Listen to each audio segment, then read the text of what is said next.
I love the competition. I love the hype around it. That's another thing. And I love just the atmosphere that it brings. The CLA is going to be rocking when they come. South Carolina versus UConn. What's the first memory or moment that pops up in your head?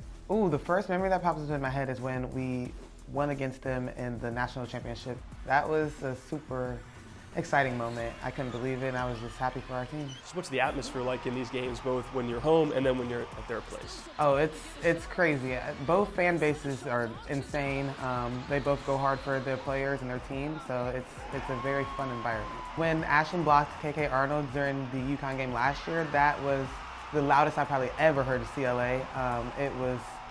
It was incredible. Like, I just couldn't believe how loud it could get in there, and something I'll probably never forget. Now you're a member, the seatbelt gang on this team. You're always defending the toughest and most, offensive players on the other team. I'm assuming you have some role with Paige Beckers this weekend. What's the challenges that comes into guarding a player like her?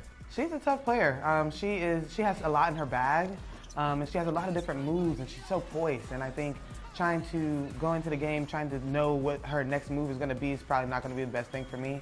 I think I'm just going to have to read and read the offense of what the team is trying to do for her and how they're going to set her up to produce. But I think if we come out there and do exactly that seatbelt gang, I think it'll be great for us. There's a lot of emphasis and excitement for this. How do you guys keep yourself poised and just play like any other game? I mean, keeping the main thing, college game day coming is always great. It's going to be a really exciting atmosphere, but focus on what we're supposed to do for that game, and executing is probably just the most important thing for us. Maybe you face this team again down the line in the bracket, who knows, but this could be the last UConn South Carolina game of your career. I mean, is there emotions you have going into that, and how do you keep those sort of, in the right spot? I don't know if I've thought about it like that. I try not to think about it like that, or anything of like knowing that I'm going to be leaving the school, because it's just sad. But I just kind of just take it one game at a time and just worry about that game. I don't know if it's really a statement. I think it's two really good teams, and I think it'll be a test for where we are in the season.